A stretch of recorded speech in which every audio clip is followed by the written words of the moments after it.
everybody. We have a full house.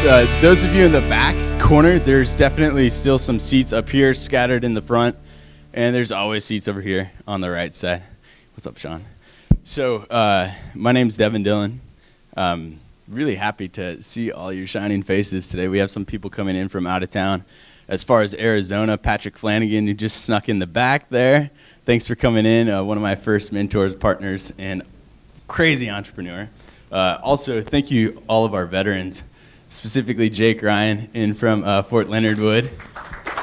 Yes, big round of applause. How many people are here for the first time? There's a lot today, so thank you. And the Finley River Alternative School is here today. They have a group that is doing a Shark Tank event this week. So they're here checking us out, and hopefully, a round of applause. Hopefully we can get one of their presentations to come up through 1 Million Cups after they have gone through their own set of sharks. So for those of you who have not been here before, this is 1 Million Cups Springfield. Each week is different in the case that we have two different local businesses that are going to present, and not always local, as you will find out today. Our first presenter is actually all the way in from Denver, Colorado. Each week we have this exact same format where we're going to have presentations for 6 to 8 minutes and then open Q&A on how can we help them build their business or their enterprise here in Springfield or wherever it is that they're based out of. So if you have some questions, some input, some advice, just raise your hand. One of us will be circling the room with microphones. This is all being recorded. We're on YouTube. You'll see live tweeting right there, hashtag 1MCSGF at 1 Million Cups Springfield. Join us. If you didn't register, in the back, there's email registration thanks to Database Systems, also up here. And without that, we'll go ahead and get to Kevin's presentation on Poing. Take it away, Kevin. Great. Thanks. Thank you, guys. Is this on? Can you hear me? Yeah. Great. Hi, guys. My name is Kevin Baird. I am the creator and founder of Poing LLC. I'm in from out of town, as he mentioned, from Denver, Colorado. Here today to talk about an app that I've been working on for the past 18 months, actually, called Poing.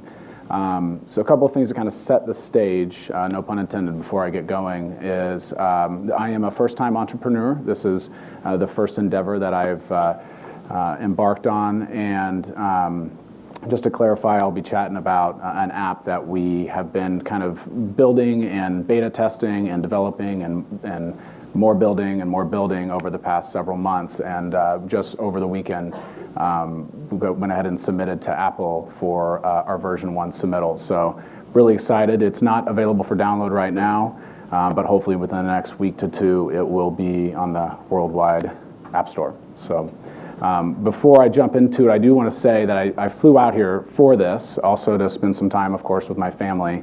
I am a Springfield native, but my brother is one of the organizers and has just had amazing things to say about this group. And so, again, this is actually, I should mention, this is the first time I presented the app or the idea to any group of people, and truly feel super humbled and grateful to be able to do that in front of people from my hometown. So.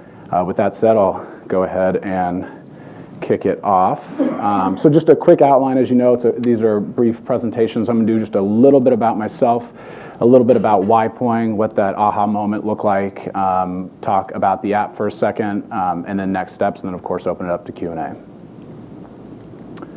So about me, again, Springfield native, born and raised, spent the first 23 years of my existence here. Graduated from Glendale High School in 2003. Go Falcons. Drury in 2008 with a degree in architecture. And after being in the architecture field for a couple of years, post getting my degree, I moved out to Denver to make a career shift to the solar energy industry. And I've been working for an employee-owned cooperative called Namaste Solar out there ever since, still full-time employed there. So been out in Denver for about 6 years now. So Poing, people, I think inevitably, once I explain the concept, people always come back to why, what kind of inspired you to create it. And I guess I'll tell that story real quick. It does kind of help set up the scene. I was out probably about 2 years ago now, a little under 2 years ago, with just a very small group of friends on an impromptu evening on Colfax, a big stretch there in Denver, and we were going from establishment to establishment, spending about 20 to 45 minutes at each place. And I found myself wishing I had a way to communicate where I was at and what I was doing while I was doing it, and not for a moment longer, to kind of share with my inner circle or my close friends what was going on in this specific moment. And so after that, next morning, woke up, a slight headache, and started really doing a bunch of research with other apps out there and other platforms, and just couldn't find anything like what I was thinking. And so I was fortunate enough to have a little bit of savings and decided to pursue the development, hired a developer and a couple developers, and decided to build this thing out. So what is Poing? Poing is a place on your phone for you to create or join a moment, share it with specific people, a person or a group of people, for a specific amount of time. A few quick facts about the app itself. It is a messaging app, and it's all about celebrating this specific moment in time. It is for you and your inner circle. It's 100% private, so you choose every time you create a moment who you want to specifically share that with. I think most notably, you then choose exactly how long it sits out there and what time it expires. 2.5 hours max, so again, it is all specifically about this moment. It's not about what happened yesterday or what's happening tomorrow. It's about what's happening right now. You get to see who joins in time, who doesn't. You hopefully get to join in time when your friends share their moments. And something that I think is really worth bringing up is that our back end permanently deletes everything after expiration. So once that moment expires, you can feel really confident that that's not floating out there on the internet anymore. And then again, iOS only, and it is available then on iPhone hopefully within a week to 2. So I'm not going to walk you through the entire app, but I do want to show you how to create a moment, because I'm using this term moment, and it's very ambiguous. What a moment is, it's a combination of your photos. You can snap a photo, upload a photo, say something, add some text, emoticons, whatever that might be. Also then choose a location. You can also choose not to share a location, or if they're nearby establishments, you can also tag yourself at that establishment. And then again, you'll use the Poing wheel here to determine exactly how long that information sits out there, how long your friends that you choose to invite to that moment have to join it before it expires.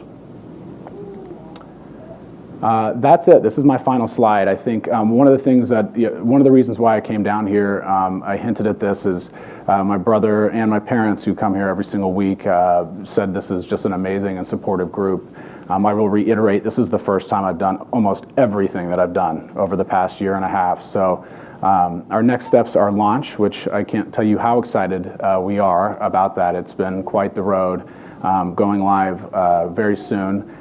Still kind of at the very tail ends of beta testing, and so next steps for us are going to be focusing on user acquisition. We're going to target specifically age groups 16 to about 23, and find out, based on some research, we hope that that's the crew that we'll be trying to target. Again, this is something I've never done before, so I would love to hear from anybody who might have some of that learned perspective. There's something to be said about learning from your own mistakes, but it also gets really old. So I would love to, maybe pick some brains if somebody has done this themselves specifically. Hone in on brain messaging. So another reason why I'm here is just to practice speaking about Poing. Like I said, this is the first time, so trying to find out what sticks, really how to message it. I know the app very, very well, but it's amazing how difficult it can be to communicate it at that after 2 years of being deeply involved. So hopefully gain some feedback on what it is that made sense, did it click, what didn't, that kind of thing. And then finally, if you guys are interested in the very tail end of beta, go to getpoing.com, sign up. You can do that right now on your cell phones, and we'll send you an invite if you'd like to download the app. Or if you don't want a beta test, you can just sign up to be in the know, and we'll shoot you an email once the app is live, hopefully within the next week or so. And that's everything I've got. I want to say thanks so much for being here, staying awake, and looking forward to Q&A. Awesome. Okay, guys, we'll open up to Q&A. You can raise your hand. So there's been a number of these, like MyCircle around 2005, and they went around the country with a rocket-propelled truck, several $1 million in funding. There's private books, there's other things. So it seems like one of the challenges you have is to differentiate yourself and get yourself out there in marketing. And I can tell you that they had millions of dollars, and Google Plus was actually built on top of MyCircle. They came along after that. So this is not new. This is something that's out there. The other thing I would be interested in is if you put anything into it to detect. So if a user does a screen capture on the phone, which is a problem with like Snapchat, people do screen captures and then they save those. Those things that are supposed to be gone are not gone. Right. Are you going back and notifying the creator of the content that somebody has screen captured their content? Two great points. To address the first one, there are definitely a lot of apps out there with similarities, right? I mean, we could even actually, I think, probably more directly even compare this to some of the really big names that we can all recognize right now, and big in high school, big in college. One of the fundamental things that we're doing that is different, just to kind of address it, is the trigger point for deletion is based on expiration time, not when it's viewed. It's not just about connecting with your inner circle, it's about controlling that content for a specific period of time. To the second point, we are not in version 1, so I'm sure a lot of you guys are familiar with the term MVP, minimal viable product. Really just trying to get these kind of base features out there so you can launch, save a little bit of money, and also ultimately save a lot of time, get it out there and receive the feedback, what it is that's important. So it's definitely something that we get asked often. It's a huge part of the user experience with an app like Snapchat, but we do not have anything in place for that. One way that I typically kind of address that is we are trying to build this for you and your inner circle. So definitely, share wisely. It's not what they call a sexting app. That's not my intention, at least. So definitely, you're responsible for the content you share, and then you're also responsible for who you share it with. But definitely, based on feedback, that would likely be something we plan on adding in the future. Kevin, I'm going to ask you to explain something so that we can cut across all generations here. You used a word on Monday when you were talking about the app called ephemeral messaging. Would you explain the difference between ephemeral messaging and perpetual messaging apps? Sure. So perpetual messaging apps, or really the conventional way that we communicate on the internet, is the concept of uploading content, sharing it, be it a text message, an email, Facebook post, and it sits out there indefinitely. Ephemeral is a term that's relatively new and becoming very popular, which is where Poing would fall in this category, which is where big apps like Snapchat and that kind of thing fall. And the concept is you upload that content, but it doesn't sit out there forever. So for an app like Snapchat, that trigger point for deletion is once it's been viewed. For Poing, that trigger point is an expiration time specifically. But the concept is it's not going to sit out there on the internet or in the cloud indefinitely. You get more control over that content before you upload it or send it. Kevin, I have a question for you back here. So you're not a programmer by background? Correct. And so you decide that you're going to start this, you have an inspiration, you see the need, you go contact a programmer, programmers. So give us kind of the dirty details of what's that been like working with somebody outside of your skill set, but you're the one leading them.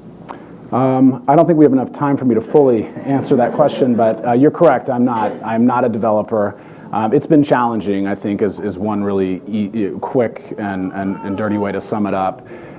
There's definitely a lot of kind of communication roadblocks in terms of what a developer may know, what I don't. But the short story is that I did contract out the development work.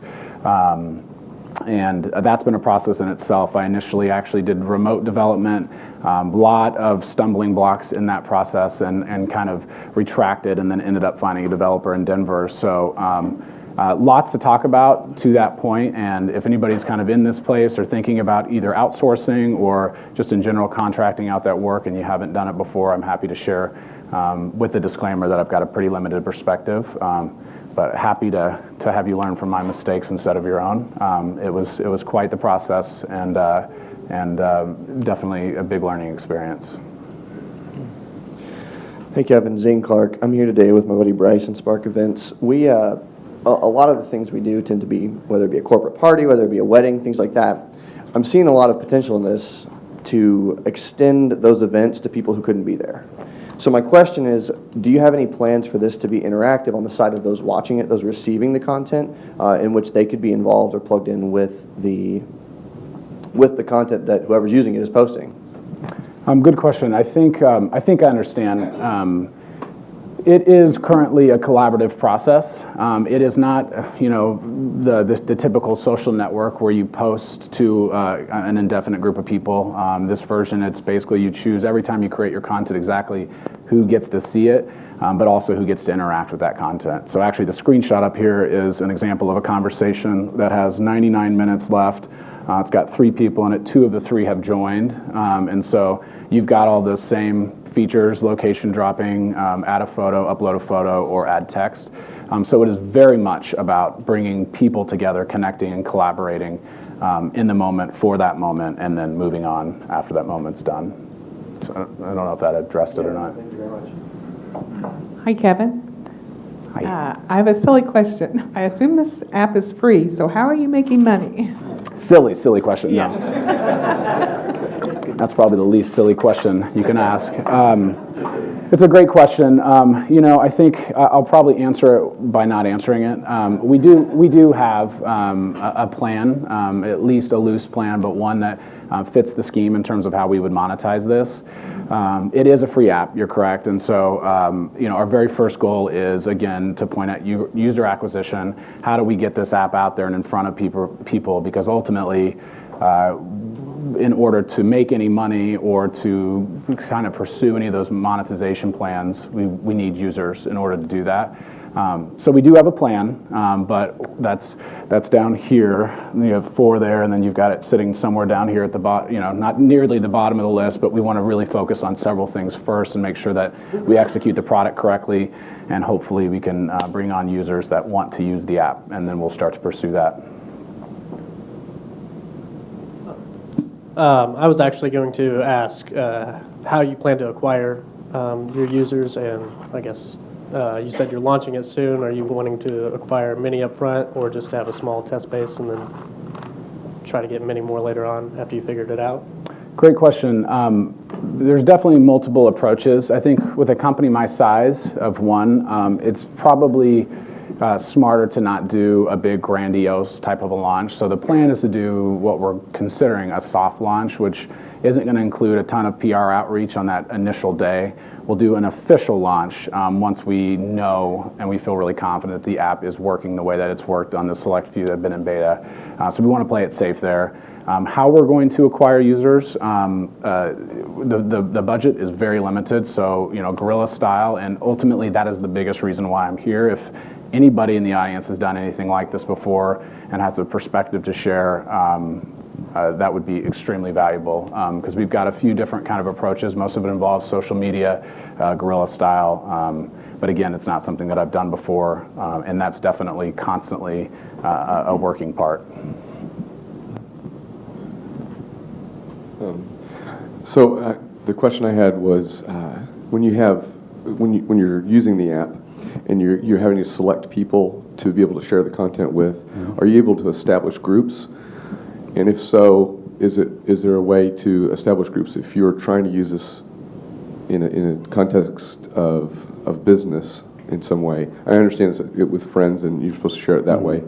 Maybe I'm completely reaching outside of this, but maybe if you want to use this in a way where you're sharing just the moment with people that are around you,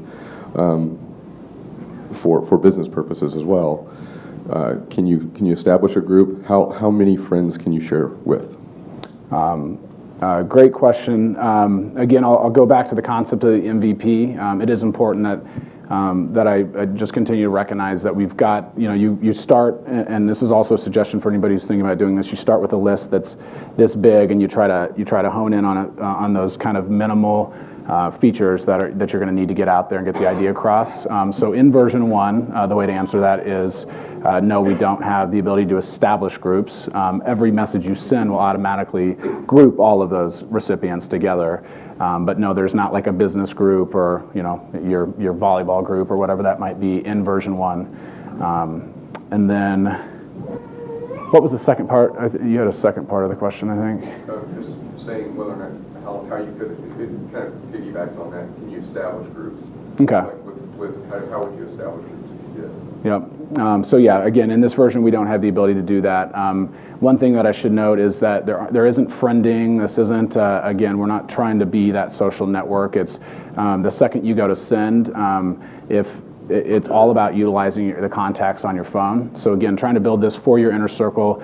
Definitely some applications down the road, I think, was the second piece that I wanted to address. Initial product is really about you and your inner circle.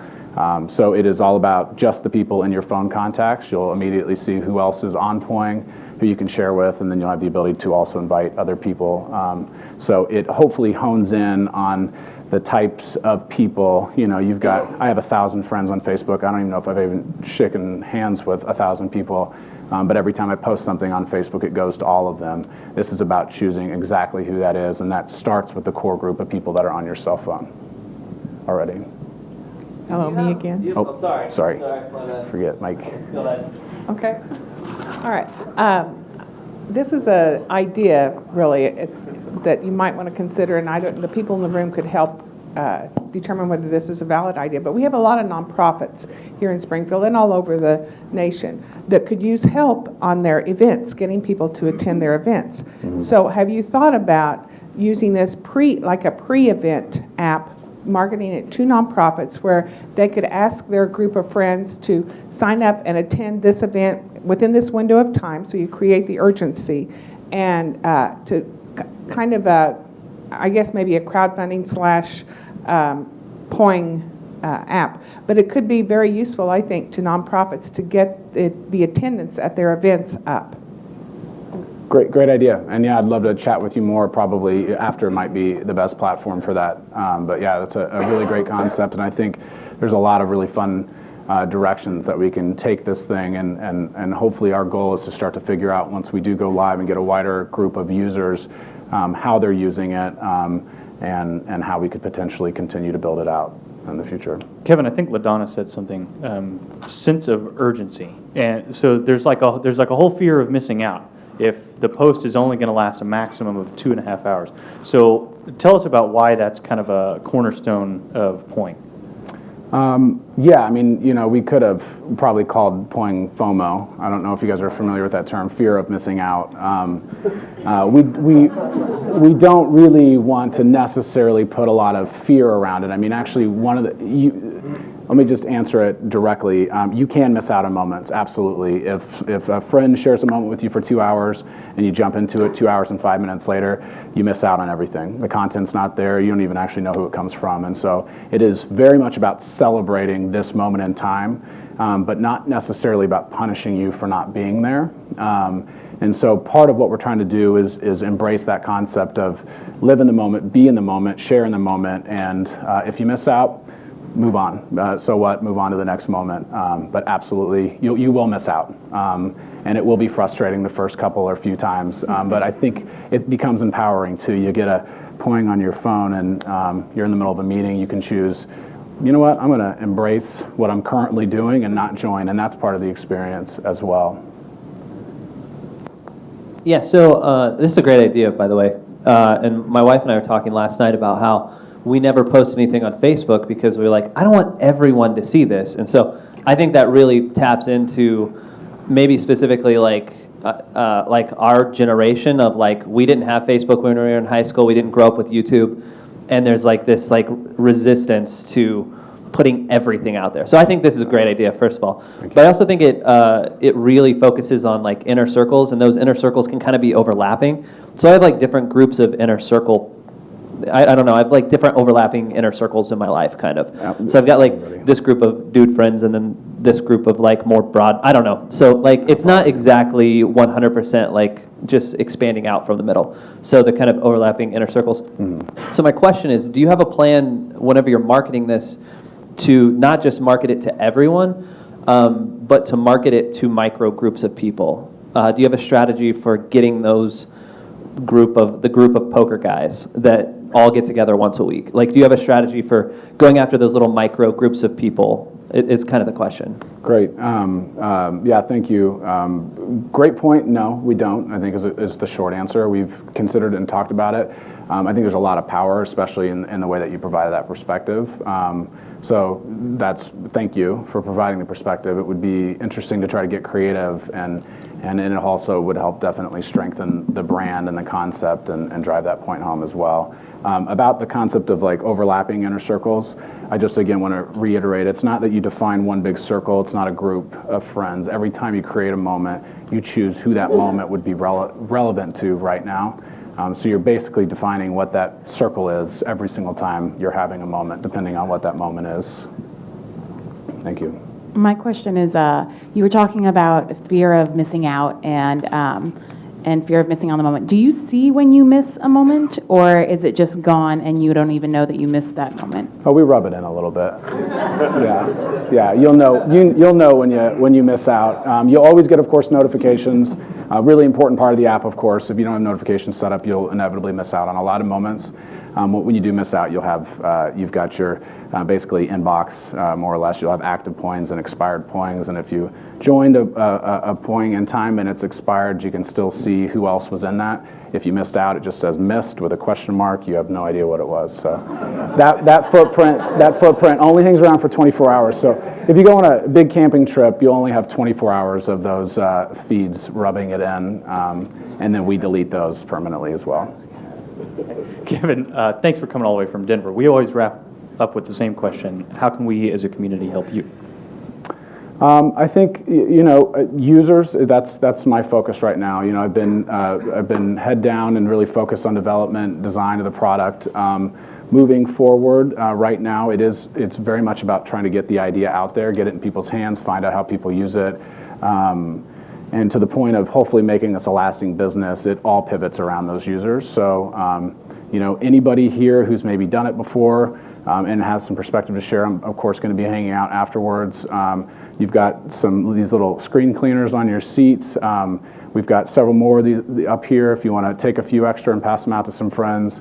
And then finally, you've got number 4 here is go to getpoing.com. If you're interested in checking out the app, would love to get you on board. I'm happy to send you an email later today and get hopefully the beta version on your phone within a day or two. And so talking about it, talking to me, definitely feel free to reach out. That's our focus right now. So any perspective that you can share is likely perspective that I don't have yet. Awesome. Kevin, thank you. Thank you, guys. Thank you. Kevin, good job, man. You made me proud. That was really cool to see. And I think there are a few things that just are essential to making 1 million cups what it is. And I think number one are local entrepreneurs, or maybe not so local entrepreneurs, that are willing to get up here and tell us about their story. It's nerve-wracking. It's nerve-wracking to prepare for it. It's nerve-wracking to get up here and talk about it, your challenges, people kind of picking it apart a little bit. So if you guys know of anybody who is interested in getting up here and talking about their experience as an entrepreneur, pass the word on. If you're in this room, we do have some computers and an iPad up here for you to fill out the application. We can help you do that. Number two, you guys in the audience, I mean, this is amazing. If you look around, just the kind of diversity that's in this room, it's really cool. So that's what makes us the 3rd largest 1 million cups in the United States, which is exciting. So thank you guys for being here. The organizers, what an awesome group of people. And, I just wanted to also point out, I did want to point out, those of you that know Craig Jameson, he was walking around with a microphone, and he's starting to help us out a little bit as well. So you'll see him kind of up here and helping us out in that capacity. And also Zach Altus wanted a quick shout out. He stepped up and is helping us out a little bit as well. So a lot of work goes in behind the scenes. And then also some other local entities that are helping us. Brick and Mortar Coffee, round of applause for those guys. Their coffee is phenomenal and it's free. The E-Factory for housing us. What a cool partnership it is between 1 Million Cups and the E-Factory. Database, which is Springfield's only locally owned Apple specialist, which is kind of neat that we have that here in our backyard. Emerald Images. Emerald helps us out with our social networking and communications. And then CL Video, Chris Lynn in the back, who helps us with video production. Again, all this stuff takes a ton of time behind the scenes. So These next presenters, sorry, I'm like winded now. Got to get the thank yous in. These next presenters, this is a refill, so they've presented before. You guys have seen their product most likely somewhere in this country or another one. And these guys have I've really grown to know them and become friends with them. So I'm excited to announce Mike and StepNpull. Thank you. Good morning. My name's Mike Sewell, and I'm here today with my business partners, Kelly Coddington and Ron Eli. And we own a Springfield-based company called KRM Innovations. And we're the inventors of a innovative and simple product called StepNpull. Touchless fixtures are commonplace in most public restrooms these days. You see them everywhere. And businesses spend hundreds of thousands of dollars to install these fixtures so that from the toilet to the sink to the hand dryer, the customer can enjoy a germ-free experience. But in most public restrooms, there's still one touch point that is yet to be conquered, and that's the door handle, right? So why spend all this time and money installing these fixtures if you still have to grab that dirty door handle? And if you're lucky, there might be paper towels in there that you can use to grab the handle to pull the door open. Or if there's just hand dryers, you might go back to the stall and get a wad of paper towels to use. You might just wait for somebody to come in and casually dart out that open door, But if all else fails, you quickly examine that door handle, and with your pinky, you take a guess at the spot that's been least touched, right? So, what's up with all this concern with touching the door handle? Well, it's because we know that a lot of people don't wash their hands properly, if they wash them at all after they use the restroom. And so CDC studies, just a few facts here, 1 in 5 people don't wash their hands after using the restroom. And of those hand washers, 50% don't use soap. And studies show only 5% of hand washers do it effectively, do it thoroughly for 15 to 20 seconds. So that's why there's a concern. And businesses are aware of this concern as well, right? They know people don't want to touch the handle. And the evidence is there, there are waste baskets by the door. And that's for those twice-used paper towels. They're used once to dry your hands and then a second time to pull the door open. You see it in restroom configurations where in some places they have the maze entrance exit where there's no door at all, or they've set up the door to where it's practical and safe. You can actually push the door outward whenever you're exiting. So you see that. It's obvious that businesses, there's a need for a touch-free solution for a public restroom door. And we've invented a product that we believe is the answer to this. It's called StepNpull. StepNpull is it just mounts on the bottom corner of a latchless commercial door, and it gives the user the option of pulling the door open with their foot instead of grabbing the door handle. And they're usually installed on public restrooms, but there are other applications where hands-free operations desired, such as maybe a restaurant where there's a patio door and the servers may have their hands full. They could use it there. Maybe the front door of businesses where customers might have their hands full, like a laundromat, or it could be a parts store, it could be a shipping store. And StepNpulls have also been installed in pharmaceutical manufacturing locations on clean room doors, so a lot of different applications. And I want to take just a second to thank the 1 Million Cups organizers to give us this refill spot this morning to come back in and present. We really appreciate it. And since we were here last time, we've had some significant updates we want to share with you this morning. So we'll go through those. As a result of our first presentation here, we were able to meet a lot of great people, and we met afterwards with some of those people, and through those meetings and through a lot of internal discussion among ourselves, we decided we needed to refresh our brand. We needed a new look. We needed it updated.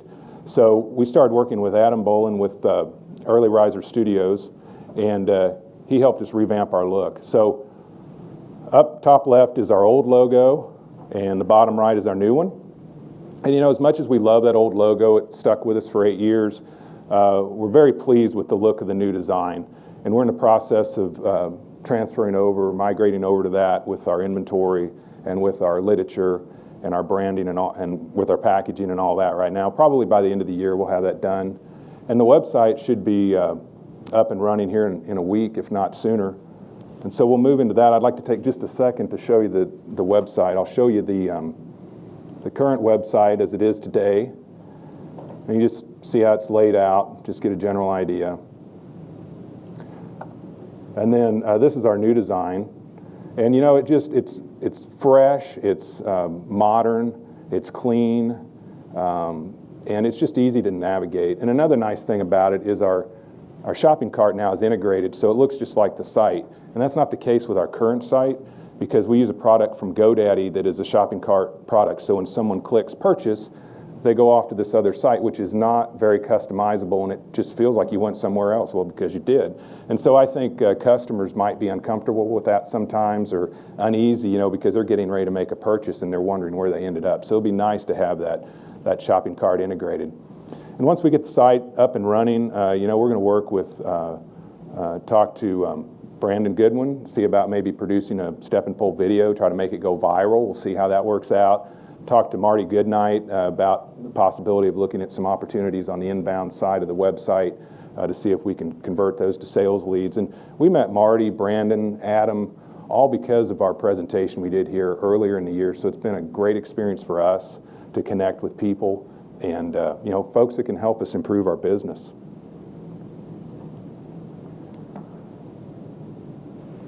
I guess I better go back to the presentation and get this to work. All right, our patent. So after 8 years of waiting, 8 years of wondering, 8 years of being concerned about it, finally, this last summer, we got it. We got our utility patent. Yeah, that's great news. The last 2 years of the process, it was tied up in the appeals, with the appeals people there at the patent office. But that was added on to the term of the patent. So it's good through 2029 is how long it's good for. So obviously, this is a huge deal for us. We're super excited about it. And thank you. And you know, we know that time and money investment's going to pay off in the long run. It's going to benefit us in the end. Then finally, if I can go the right direction, sales trends. So during our last presentation, somebody asked us how many we'd sold total. And let me first explain this chart. This is just an additive chart, month over month. That just adds what we sell each month. And then on the far right is a total for the year. Just try to clarify what those numbers mean. So somebody asked how many we'd sold. And the number at that time was about 12,000. So 8 months later, we've sold about 16,000 units now. If you look up here at the chart, well, you know, some people say that's quite a few, and other people say, well, you should have sold a lot more than that, I would think. And I get it, you know, but if you look up here, 2009 to 2012, those 4 years were almost identical in the number of units we sold at the end of the year. And then in 2013, we had a 45% bump in sales over the previous years. In 2014, it was up 34%, and then this year, right now, we're up 60% from where we were last year. So, yeah, I agree, 16,000 units, that's just a drop in the bucket, but, you know, with these figures up here on the screen, we're super excited about what our future looks like over the coming years with this sale trend that we have going on here. So, you know, I appreciate everybody coming out this morning, taking time out of your busy schedule to join the presentation. So, I'd like to open it up for questions.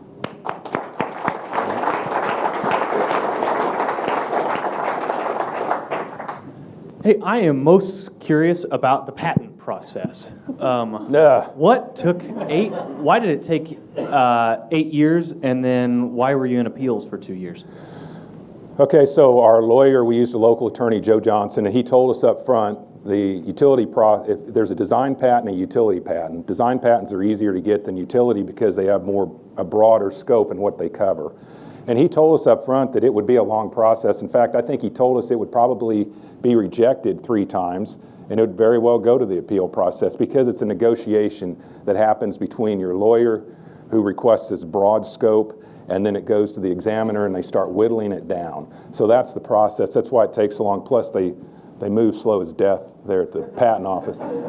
But, you know, we've invested probably over $40,000 over 8 years in attorney's fees and patent fees to get this thing finalized. And, you know, so it went to appeals because it was rejected 3 times. And we got a final rejection. That's really what we wanted so that we could get it out of the hands of the examiner in front of the appeal board, who is comprised of attorneys and people who probably know the law a lot better than the examiner.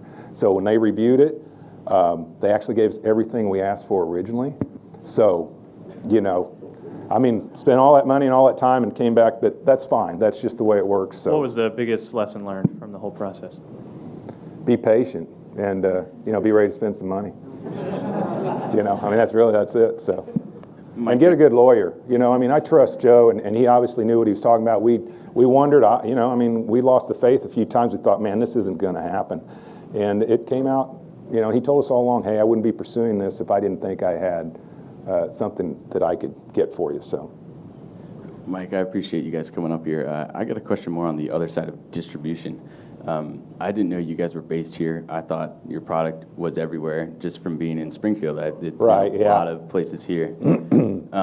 And when we talked previously, you mentioned, you know, some distribution in foreign markets, the UK situation. Can you tell us a little bit about what your strategy has been to get it outside of Springfield, and what's working and what's not working, and how we can help that? Yeah, so I think the foreign market it's obviously huge. Strategy, we really don't have one. To be honest with you, all the people that we work with internationally have contacted us. We have not approached anybody overseas or across the border at all. That's one thing that I'll just mention it now. You ask what we could use some help on, is understanding how to deal with the foreign opportunity that's out there. You know, setting up good relationships through contract arrangements, finding the right people, understanding how to set what the minimum purchase amount should be and what they need to do if they want exclusivity or they don't, because a lot of people, they come to us, they want exclusivity, they want, you know, the whole country of whatever. And, you know, we've got some guidelines that we've used, but we don't know what we're doing with that, you know, exactly. We just kind of play it by ear and what works. And so we could use some help in that area, but I don't know if that answers your question or not. It's kind of just evolved on its own, really. So. Hey, Mike, I had another question for you. I'm curious, so the pitch is people don't wash their hands well, and this is the one touch point left is the handle. So I'm curious what the conversation looks like, and have you seen anybody remove their door handles after putting this in, and how could that become something that you could even capitalize off of, I guess? No, I've not. I've not heard of that. I mean, we always stress it's an option. Because, you know, honestly, there's some people just don't care. I mean, they'll just go ahead and grab the door handle, and that's fine. You know, it's just whatever you know. But, you know, we don't advocate that at all. I think that would probably be a mistake. It does work great as long as the door closer is adjusted to the ADA recommended 5 pounds maximum. It works great. There are some situations in the restroom where if it's a narrow corridor, you're walking down to the door, you know, it's kind of hard to go right out if you can't get to the side of the door to do it. But it still works. You know, once you use it a few times, you get used to it. But I don't see us advocating that. Hi. Hi there. Where do you manufacture these? So process real quick. Here in Springfield, we use Precision Metal Tech. They make the raw blank for us.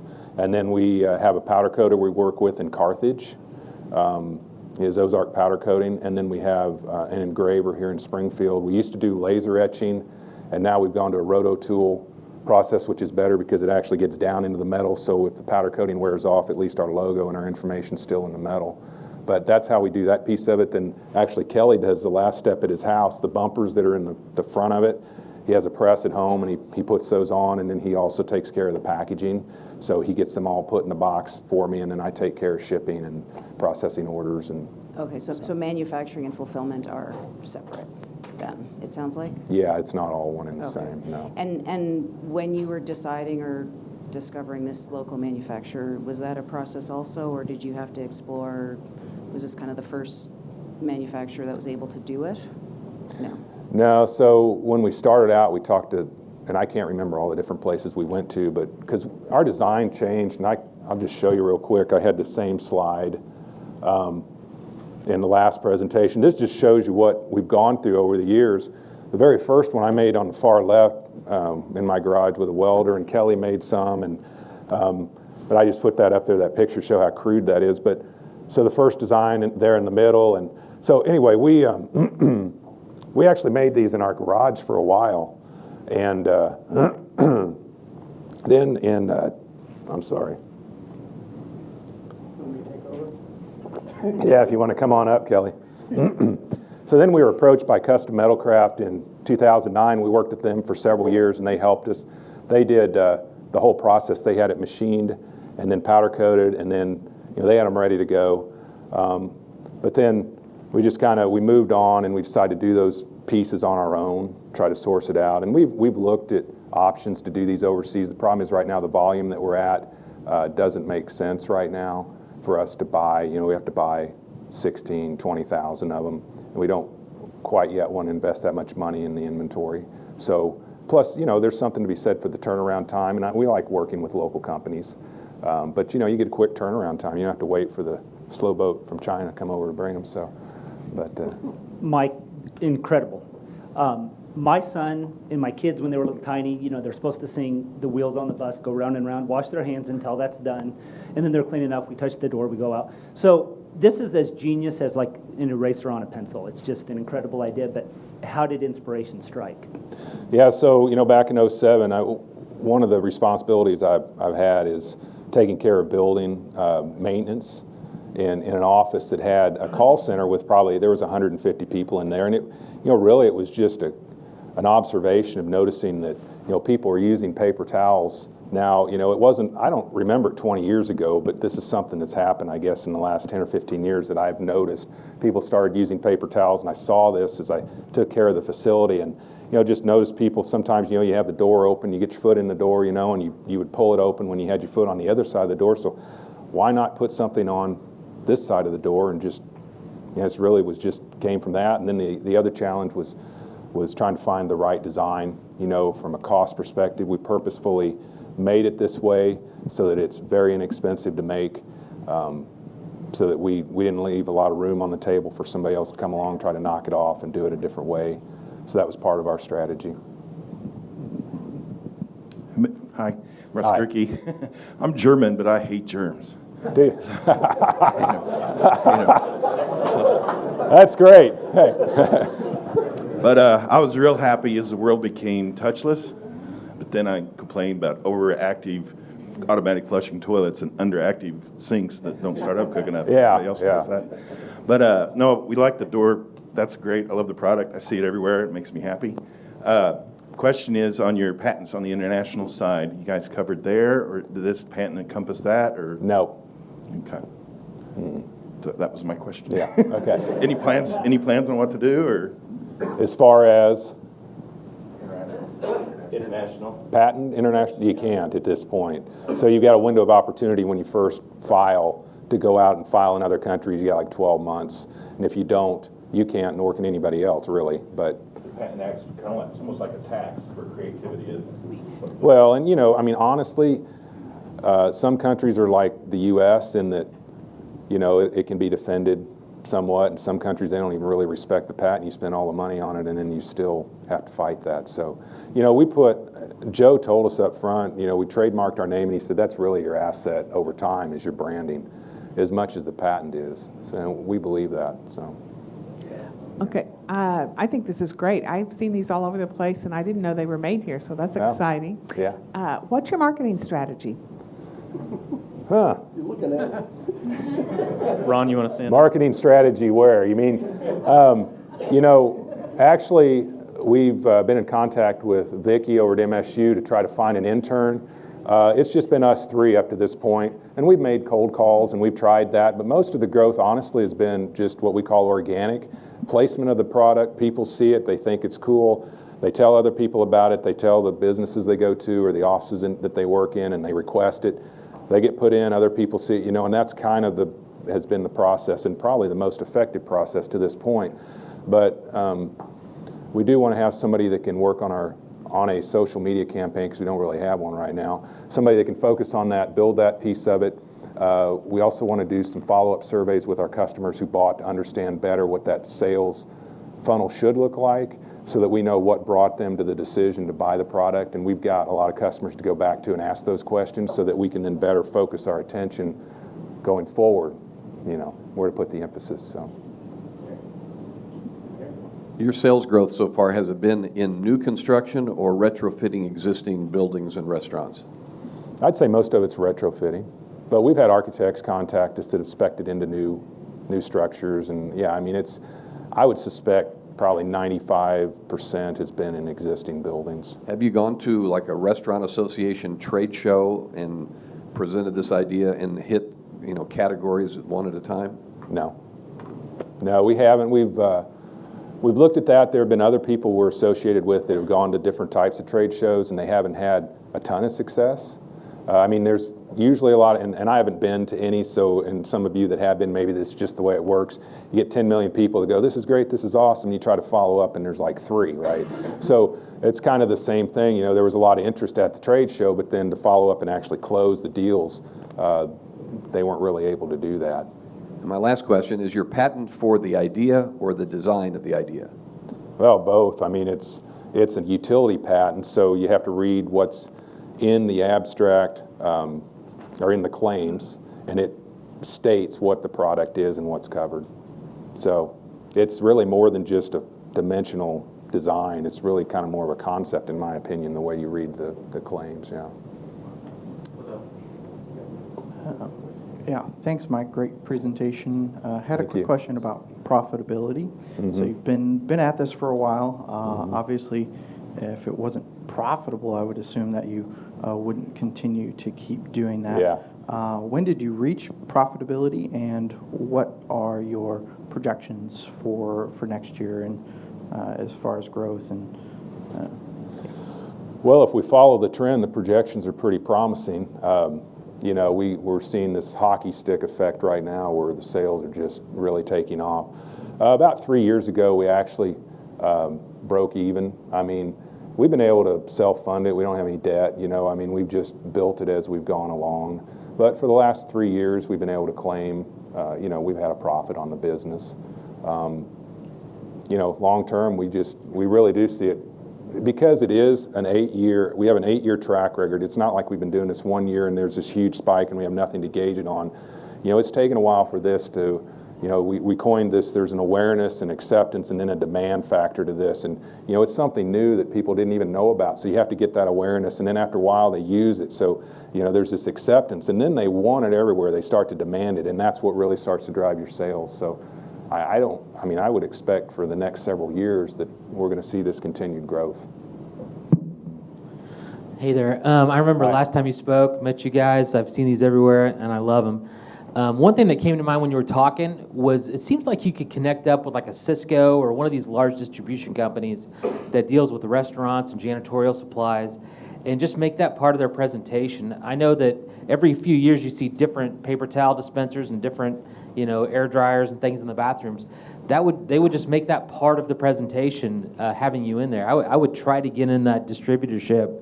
You could sell a ton of units, I believe, all over the world. Yeah, thank you. That's an ongoing effort, and we've talked to Cisco and we've talked to several different suppliers. Sometimes you run into a conflict. We think it's a theory. If the company sells paper towels, they may not want to do anything to discourage the use of paper towels. So we think that might play against us sometimes. But our current distribution, we have some distributors. The last time I presented, we were definitely selling more through our website than through other distribution channels. But right now, I looked at the orders over the last couple months, and we're just about 50-50 now. But Lowe's sells a lot for us through their website, and people can go to the store and order and have it delivered to the store. Menards sells them. We get orders from Grainger and just a multitude of smaller distributors that are in the janitory niche as well. So, Mike, thanks so much for sharing today. We like to close every time with the same question. How can we as a community help you? Yeah, so, number one, just keep us in mind, help spread the word. If you've got a business where you can use them, contact us, buy some. But, really just awareness, help us get the word out. That's always important. I mentioned earlier, we could use some advice on the international side of the business, on what we could do with that, so that we can set ourselves up for success down the road. And finally, I make a point to say right now they're made for commercial latchless doors. And we're actually thinking about working on a design where we can install a locking mechanism that's motion activated, where the current latch can be defeated, and this lock becomes the lock for the door. So you might have to manually lock it, but you can motion activate, unlock it. And that would open us up into a whole new market of these smaller businesses that don't, a lot of businesses have latch doors. And so this isn't really an effective solution for that, but if we can come up with a way that we can install these on those doors as well. So we could use some help in developing something like that. We're just kind of in the beginning stages, but. Very cool.